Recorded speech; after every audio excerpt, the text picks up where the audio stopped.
స్వాతంత్ర్యం ఎన్నో ఏళ్ల పోరాటం, కొన్ని కోట్ల గుండెల ఆరాటం, లెక్కలేనన్ని బలిదానాల ప్రతిరూపమే ఈయన స్వతంత్ర భారతం. నాడు కదం కదిపిన ప్రతి పౌరునికి నా పాదాభివందనములు. సైనిక, నువ్వు దేవుడిచ్చిన ఓ కానుక, మరువబోము నిన్ను మేమిక. స్వగ్రామముని విడిచి స్వదేశ సేవకై నడిచి నిరంతరం కాపు కాచే దివిటి, మా ఇంటిని కాచే బంటువే, మా గుండెకు ఆత్మీయ బంధువే. నీ శ్వాసే మాకు జీవనం, నీ మరపే మాకు మరణం. నేను చిత్రహింసలి పెట్టినా, ఎన్ని చిత్రవదలకు గురి చేసినా చెలించకుండా భరించినావా ఓ ధీర భరతపుత్ర. ఏమని చెప్పను, ఎంతని చెప్పను ఈ పాడు సమాజానికి.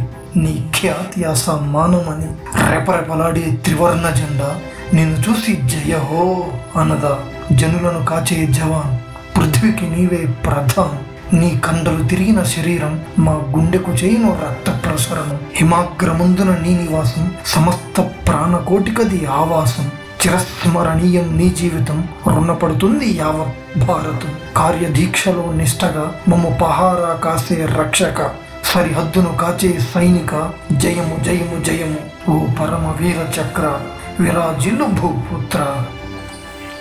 మిత్రమా, నిరంతరం నెత్తురోడిన శరీరాలతో ప్రాణాలను సైతం లెక్క చేయకుండా మన శ్రేయస్సుకై పాటుపడుతున్న ఈ రక్షకుణ్ణి, అతని కుటుంబాన్ని స్మరించుకోవడం మన కర్తవ్యం. అదేవిధంగా వారి కుటుంబానికి తగిన తోడ్పాటును అందించడం ప్రతి పౌరుని మరియు నాయకుని బాధ్యత. అర్థమైందా సోదరా? ముగించే ముందు ఒక్క మాట మిత్రమా. సైనిక, నీ ఊపిరే మా బలం, నీ త్యాగమే మా గౌరవం. జై జవాన్, జై కిసాన్.